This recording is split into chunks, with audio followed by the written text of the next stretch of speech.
तो दोस्तों, इस वीडियो में समझेंगे बैंकों के प्रकार, टाइप्स ऑफ बैंक। इसमें क्षेत्रीय ग्रामीण बैंक देखेंगे, state bank of India, SBI, राष्ट्रीय महिला बैंक के बारे में देखेंगे। दुनिया में प्रथम स्थान किसने खोला था बैंक, दूसरा स्थान कौन था, भारत में कब इसका लॉन्च किया गया था, इसके बारे में समझेंगे। तो फिलहाल यह चैप्टर है बैंक से संबंधित यह क्वेश्चन है। आइए आगे समझते हैं। देखिए, बैंक है तो बैंक कितना प्रकार के हैं। बैंक एक है नॉन शेड्यूल बैंक एवं शेड्यूल बैंक, दो प्रकार के हैं। बस इतना समझिए, बैंकिंग चैप्टर से क्वेश्चन बैंक में भी आता है और एसएससी, रेलवे, पीसीएस एग्जाम में ज़्यादातर ये सब क्वेश्चन आता है। तो नॉन शेड्यूल बैंक और शेड्यूल बैंक, ठीक है। नॉन शेड्यूल बैंक ऐसा है जिसमें भारत में अभी 4 है और ये लोकल एरिया में, जैसे जिला में, जिसमें बिहार, उत्तर प्रदेश, अदर स्टेट में नहीं रहेगा। सिर्फ 4 जगह है। एक कोस्टल, नदी नाला झाड़ी पर ये सब नाम दिया रहता है। जैसे में coastal local area bank limited, capital local area जो पंजाब में है, कृष्णा भूमि समृद्धि लोकल एरिया, ये सब है, और सुभद्रा लोकल एरिया। 4 है भारत में। तो ये 4 सिर्फ जिला वाइज रहता है और भारत में कहीं भी नहीं है। तो आरबीआई के एक्ट के अंतर्गत ये नहीं आता है। आरबीआई के अंदर में ये नहीं आता है और उसको बोल देता है कि भाई तू अपना काम कर, जिस राज्य में है वही अपना संभाल, और कुछ दायरे में उसको चलाया जाता है। तो ये इससे क्वेश्चन पूछेगा सिर्फ कि कितना है और किसके नाम पर होता है। तो एग्जाम में ऑप्शन एक बार था कि पहाड़ के नाम पर, नदी के नाम पर, झील के नाम पर, कोस्टल एरिया के नाम पर। तो ये सब कोस्टल एरिया के नाम पर ये सब आता है। ये सब तो ये सब याद कर लीजिएगा। नॉन शेड्यूल और शेड्यूल बैंक। तो हम लोगों को पढ़ना है क्या है, शेड्यूल बैंक पढ़ना है। आइए आगे समझते हैं। देखिए, शेड्यूल बैंक क्या है कि इसके अंतर्गत वाणिज्यिक बैंक आता है और कोऑपरेटिव बैंक आता है। तो वाणिज्यिक बैंक यानी कि कॉमर्शियल बैंक आया, और कोऑपरेटिव बैंक यानी कि सहकारी बैंक आया, ठीक है। कॉमर्शियल बैंक ज़्यादातर हम लोगों का खाता कॉमर्शियल बैंक में ही खुलता है और ग्रामीण क्षेत्र का खाता कोऑपरेटिव बैंक। और जब से ही क्षेत्रीय बैंक आया, कोऑपरेटिव बैंक का मार्केट डाउन हो गया। तो ये कुछ क्षेत्रों में जिसमें 4,000 5,000 के लिए ठीक है, बाकी इंटरनेशनल रुपया इसको नहीं भेजा जाता है, या क्षेत्रीय ग्रामीण बैंक से इसको नहीं भेज सकते हैं ये। तो क्षेत्रीय ग्रामीण बैंक का तो हर जगह अपना आना अलग अलग नाम है। तो बिहार का है उत्तर, बिहार को 2 भागों में बांटा गया है, उत्तर ग्रामीण बैंक, दक्षिण क्षेत्र का दक्षिण ग्रामीण बैंक, ये सब बांटा गया है। तो पहले समझ लेते हैं, शेड्यूल बैंक के अंतर्गत वाणिज्यिक बैंक होता है और कोऑपरेटिव बैंक होता है। वाणिज्यिक बैंक के अंतर्गत पहले देख लीजिए, इधर समझ लीजिए, कोऑपरेटिव बैंक के बारे में समझ लेते हैं। इसमें रूरल होता है और एक अर्बन होता है। रूरल मतलब गांव में होता है, और अर्बन में होता है ये शहरी क्षेत्र के लिए। तो ग्रामीण क्षेत्र के लिए ज़्यादातर बीज रोपण के लिए लोन 4,000 5,000 रुपया प्रोवाइड किया जाता था पहले, लेकिन अब इसमें बहुत कम मात्रा में होता है। इसके जगह पर ग्रामीण बैंक आकर ये बैंक का मार्केट डाउन कर दिया है। और अर्बन में है, जो शहरी क्षेत्र में भी इसको देखा जाता है, जिसमें क्या है कि रोजगार के लिए कोई दुकान खोल रहा है, उसके लिए इसको लोन प्रोवाइड किया जाता था, लेकिन धीरे धीरे करते इसका मार्केट डाउन हो गया है। तो ये तो समझिए लोकल चीज़ है। तो ये इसका मार्केट डाउन हो गया है। अब समझते हैं वाणिज्यिक बैंक क्या होता है। वाणिज्यिक बैंक, कॉमर्शियल बैंक, इसी के बारे में ज़्यादातर डिटेल्स पढ़ना है। अब समझते हैं ये भी कितने प्रकार के हैं। इसमें पब्लिक सेक्टर बैंक होता है, जिसमें nationalised, IDBI, SBI, PNB bank होता है, इसके अंतर्गत आता है। चाहे जितने भी है, इंडियन बैंक हो, बैंक ऑफ बड़ौदा हो, सेंट्रल बैंक ऑफ इंडिया, ये सब के अंतर्गत ये सब पढ़ना है। पब्लिक सेक्टर बैंक, वर्तमान में कितने ही बैंक है सरकारी बैंक, तो 12 बैंक हो गया। धीरे धीरे करते करते इसका अलग वीडियो आएगा कितने ही बैंक है। पहले ये समझ लेते हैं बैंक कितने प्रकार के हैं। तो पहले एक बार समझ लीजिए कि बैंक को 2 भागों में बांटा गया है, नॉन शेड्यूल बैंक और शेड्यूल बैंक। तो नॉन शेड्यूल बैंक की संख्या 4 है। उसको तो 4 जिला है, उसका अपना क्षेत्र है, उसका राज्य सरकार के तहत अपना क्षेत्रीय लोग संभाल लेता है उसको। शेड्यूल बैंक क्या होता है, कॉमर्शियल बैंक और कोऑपरेटिव बैंक। तो कॉमर्शियल बैंक के अंतर्गत में इसमें पढ़ना है private bank, RRB bank, foreign bank, public sector bank, ये सब के बारे में पढ़ना है। विदेशी बैंक, आरआरबी, प्राइवेट बैंक, ये सब के बारे में पढ़ना है। अब आगे समझते हैं। देखिए, अब समझते हैं कि भारत में पहला बैंक कब खोला गया था। भारत में जब बैंक खोला गया था उस समय अंग्रेज़ों का शासन भारत में था। तो भारत का पहला बैंक, बैंक ऑफ हिंदुस्तान, ये एग्जाम में कितना बार पूछा गया है। भारत का पहला बैंक बैंक ऑफ हिंदुस्तान 1770 में अंग्रेजों द्वारा यह खोला गया था। अच्छा, भारतीय, देखिए ये पूर्णतः अंग्रेजों द्वारा है, और भारतीय एवं अंग्रेजों द्वारा साथ मिलकर, यानी कि दोनों साथ मिलकर बैंक खोला, अवध कमर्शियल बैंक 1881 में। ये डेट याद कर लीजिएगा क्योंकि ये एग्जाम में पूछता है। 1770 पहली बार अंग्रेज खोला, 1881 में अवध कमर्शियल बैंक। ये दोनों मिलकर, भारत और अंग्रेज मिलकर साथ में खोला। और पूर्णतः पूछेगा स्वदेशी, यानी कि पूर्णतः भारतीय द्वारा खोला गया बैंक, पहला बैंक कौन सा है? तो पंजाब नेशनल बैंक, पीएनबी, 1894 में लाला लाजपत राय के सहयोग से खोला गया और लाहौर में इसका स्थापना किया गया। वर्तमान में इसका मुख्यालय न्यू दिल्ली है। ये समझ गए, 3 याद कर लीजिएगा, बार बार पूछता है। पहली बार अंग्रेजों द्वारा खोला गया भारत में पहला बैंक 1770 बैंक ऑफ हिंदुस्तान। दूसरी बार भारत और अंग्रेजों के साथ मिलकर खोला गया पहला बैंक अवध कमर्शियल बैंक 1881। और भारतीय द्वारा पूर्णतः खोला गया पंजाब नेशनल बैंक 1894 में इसका खोला गया और लाला लाजपत राय के द्वारा यह खोला गया। ये समझ गए। अब आगे समझते हैं state bank of India. State bank of India कैसे हुआ, इसका निर्माण कैसे हुआ, इसके बारे में समझते हैं। 1806 में बैंक ऑफ बंगाल का स्थापना हुआ था। उसके बाद 1840 में मुंबई का स्थापना हुआ था, बैंक ऑफ मुंबई का। और 1843 में बैंक ऑफ मद्रास का स्थापना किया गया था। यह तीनों बैंक को मर्ज कर दिया गया, यानी कि एक ही में मिला दिया गया। 1921 में इंपीरियल बैंक बना दिया गया, तीनों को मिलाकर इंपीरियल बैंक बना दिया गया। फिर उसके बाद यह सबसे बड़ा बैंक हो गया, गुलाम भारत का सबसे बड़ा बैंक 1921 में हो गया ये। फिर आगे चलकर गोरेवाला समिति आया, इसके सिफारिश पर, गोरेवाला समिति के सिफारिश पर इंपीरियल बैंक का नाम बदलकर स्टेट बैंक ऑफ इंडिया कर दिया गया, एसबीआई कर दिया गया। 1 जुलाई 1955 को स्टेट बैंक ऑफ इंडिया कर दिया गया। ये सब डेट याद कर लीजिएगा क्योंकि पूछा जाता है ये। इसके बाद 1960 में इसका राष्ट्रीयकरण कर दिया गया, 1960 में इसका राष्ट्रीयकरण कर दिया गया। तो ये याद कर लीजिएगा। 1806 में बैंक ऑफ बंगाल का स्थापना किया गया था, 1840 में बैंक ऑफ मुंबई और 1843 में बैंक ऑफ मद्रास का स्थापना किया गया था। मद्रास का नाम चेन्नई हो गया है। ये समझ गया। तो डेट भी नहीं याद करेंगे, लेकिन ये याद होना चाहिए कि इसको तीनों मर्ज करके बना दिया गया इंपीरियल बैंक, भारत का सबसे बड़ा, यानी गुलाम भारत का सबसे बड़ा बैंक बना दिया गया 1921 में।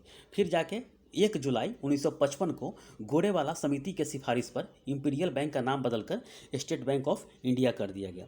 उसके बाद 5 साल के बाद 1960 में स्टेट बैंक का राष्ट्रीयकरण कर दिया गया। राष्ट्रीयकरण करना यानी कि जो बैंक है उसको सरकार खरीद लेता है, सरकार खरीद लेता है। और जो भारत सरकार, यानी कि भारत सरकार किसी प्राइवेट चीज़ को खरीदेगा, उसका पूंजी सहित उसको रुपए मिला, जितना पूंजी लगा हुआ है उसको भारत सरकार रुपए दे दिया और उसको भारत अपने मिला लिया, उसी को राष्ट्रीयकरण कहते हैं। और कोई प्राइवेट, यानी कि जो भारत सरकार कोई कंपनी कारखाना बेचेगी तो उसको बोलते हैं विनिवेश, बोलते हैं उसको, गवर्नमेंट अगर बेचेगी तो। ये समझ गया। प्राइवेट खरीदा, राष्ट्रीयकरण, और उसको बेच दिया, विनिवेश। क्योंकि आज़ादी से पहले तो अलग बात था, लेकिन आज़ादी के बाद बहुत सारा ऐसा बैंक था जिसमें बहुत सारा रुपया था, तो बहुत को डर था कि ये प्राइवेट बैंक है, कहीं लेकर लोगों का पैसा लेकर कहीं भाग ना जाए, इसीलिए इसको राष्ट्रीयकरण करना शुरू कर दिया गया था। फिलहाल हम लोग पढ़ रहे हैं स्टेट बैंक ऑफ इंडिया। 1960 में इसका राष्ट्रीयकरण कर दिया गया और इसका मुख्यालय मुंबई में है, स्टेट बैंक ऑफ इंडिया। तो शुरुआत से पढ़िएगा। एसबीआई का जो 1806 में बैंक ऑफ बंगाल का निर्माण किया गया था, 1840 में बैंक ऑफ मुंबई का, 1843 में बैंक ऑफ महाराष्ट्र का, तीनों को मिलाकर 1921 में इंपीरियल बैंक ऑफ इंडिया यानी कि इंपीरियल बैंक बना दिया गया। उसके बाद 1 जुलाई 1955 को गोरेवाला समिति के सिफारिश पर इंपीरियल बैंक का नाम बदलकर स्टेट बैंक ऑफ इंडिया कर दिया गया और इसका राष्ट्रीयकरण 1960 में कर दिया गया। ये तो समझ गए। अब आगे समझते हैं। देखिए, शुरुआत में क्या था कि इसका 8 सहयोगी बैंक था, 8 सहयोगी बैंक को एसबीआई में मिला दिया गया। और इसमें जो महिला राष्ट्रीय बैंक भारत में खोला गया था, 19 नवंबर 2013 को खोला गया था, लेकिन वो चल नहीं सका क्योंकि भारत में ज़्यादातर जो पैसा होता है, जो भारत का अर्थव्यवस्था ज़्यादातर महिलाओं के द्वारा चलता है, क्योंकि 50% घर तो महिलाओं के द्वारा ही चलता है। पुरुष कमा के लाया और महिलाओं के हाथ में दे दिया, और कहीं हो पेपर के नीचे, टीवी के नीचे, साइड में कहीं कोना में रख दिया जाता है। इसीलिए बैंक मतलब ज़्यादातर अर्थव्यवस्था, मर्द तो कहीं ना कहीं रुपया उड़ा देगा, इसीलिए फीमेल उसको बचा कर रखती है और अर्थव्यवस्था घर को चला देती है वो। इसीलिए भारत में खोला गया कि महिलाओं के लिए ही बैंक हो और महिला, सिर्फ महिला उसमें पैसे जमा करेंगे, लेकिन ऐसा नहीं हुआ और बुरी तरह फेल हो गया ये। उसके बाद देखा गया भारत सरकार के द्वारा कि यह नहीं चल रहा है, जिसको स्टेट बैंक ऑफ इंडिया में मिला दिया गया। तो 19 नवंबर 2013 को इसका स्थापना किया गया था। तो वही यही है, एग्जाम में क्वेश्चन पूछा गया है कि महिला बैंक का स्थापना कब किया गया था, तो 19 नवंबर 2013 को। और 8 सहयोगी बैंकों को स्टेट बैंक ऑफ इंडिया में, जैसे ट्रावनकोर, मद्रास, ये सब बहुत सारा मिलकर, हैदराबाद, ये सब मिलाकर सबको 8 बैंकों को मिलाकर एसबीआई में मिला दिया गया। ये समझ गया। वर्तमान में सबसे बड़ा बैंक यही है, स्टेट बैंक ऑफ इंडिया। इसमें पूंजी भी सबसे ज़्यादा है, कर्मचारी भी काम करते हैं, इसका एटीएम भी सबसे ज़्यादा है, खाता भी खोला गया है, बहुत सारा इसका धक्का मुक्की मारपीट, यही सब बहुत ज़्यादा जितने भी है, भीड़ भाड़, तरह तरह की पसीना गमकेगा महकेगा, हर तरह के लोग से संपर्क मिल जाएगा स्टेट बैंक ऑफ इंडिया में। तो ये गरीबों के लिए भी खाता, अगर प्राइवेट बैंक में खुलवा रहे हैं खाता तो नहीं खोलेगा कोई प्राइवेट बैंक, क्योंकि 10,000 से नीचे नहीं खोलता है वो। और ये सरकारी बैंक है, इसीलिए ग्रामीण क्षेत्रों को ध्यान में रखते हुए स्टेट बैंक ऑफ इंडिया को ग्रामीण क्षेत्रों में भी डाला गया है, क्योंकि गरीब लोग, मध्यम परिवार के लोग इसमें खाता खोल सकें। और उसी जगह पर कोई प्राइवेट कर दिया जाए इस स्टेट बैंक ऑफ इंडिया को, तो स्थिति खराब हो जाएगा, सिर्फ फिर पुरानी अर्थव्यवस्था की तरह वह चरमरा जाएगा। इसीलिए गरीबों के हित में रखते हुए ये सरकारी बैंक इसको बनाया गया है। और एक रहेगा, इसको प्राइवेट नहीं किया जाएगा। वर्तमान में इसका जो चल रहा है, इसको फिलहाल ये गरीबों की सेवा के लिए भी है, और बहुत भीड़ रहता है इसमें। और यही प्राइवेट उसी के जगह पर कर देगा तो प्राइवेट की स्थिति देख रहे हैं कि इसमें और गरीबों की कोई चांस नहीं रहेगा इसमें खाता खोलने का। तो ये इसीलिए स्टेट बैंक ऑफ इंडिया को, इसके कर्मचारी भी हड़ताल में बराबर लगे रहते हैं, क्योंकि इसको प्राइवेट न किया जाए। इसमें बहुत सारा कर्मचारी काम करता है, इसका एटीएम, खाता, इस पूंजी बहुत सारा लगा हुआ है। भारत का सबसे बड़ा बैंक यही है, ये समझ गए। और इसका पहला जो एटीएम जारी किया गया था 2004 में जारी किया गया था। 2000 लिख लीजिएगा अलग से, 2004 में इसका जारी किया गया था। 2004 में इसका एटीएम पहला जारी किया गया था, ये समझ गए। बाकी आपको याद करना है क्या कि स्टेट बैंक ऑफ इंडिया क्या, उससे पहले क्या था, इंपीरियल बैंक था। 1921 में इंपीरियल बैंक बना दिया गया। 1 जुलाई 1955 को गोरेवाला समिति के सिफारिश पर इंपीरियल बैंक का नाम बदलकर स्टेट बैंक ऑफ इंडिया कर दिया गया।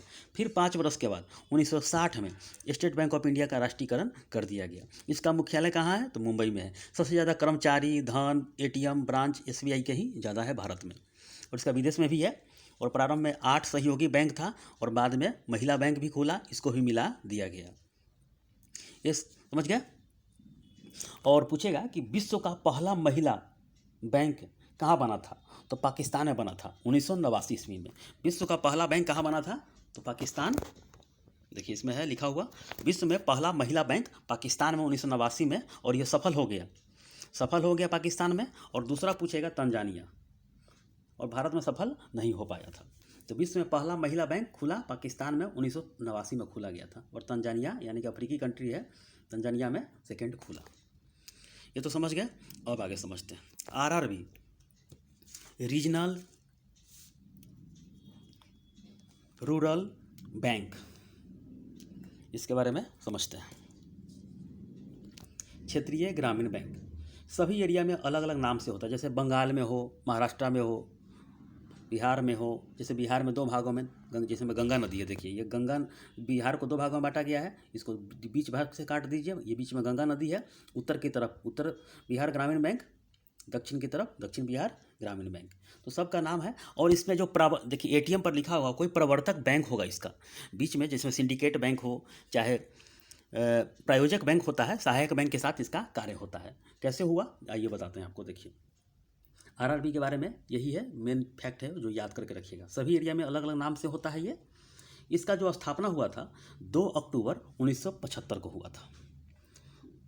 2 अक्टूबर 1975 को हुआ था, क्योंकि 2 अक्टूबर को महात्मा गांधी का जन्म है। और महात्मा गांधी का उनका जो बात था कि भारत की जनता गांव में बसती है, इसीलिए और कुटीर उद्योग पर ये सब ज़्यादा ध्यान दिया करते थे, चरखा पर ज़्यादा ध्यान दिया करते थे, हस्त यानी कि जो हाथ से जो कार्य होता था उस पर ज़्यादा ध्यान दिया करते थे गांव को विकास के लिए, अपना कला निर्माण के लिए। इसीलिए गांव में यह ग्रामीण क्षेत्रीय बैंक उन्हीं के जन्मदिन पर यह खोला गया था 1975 में।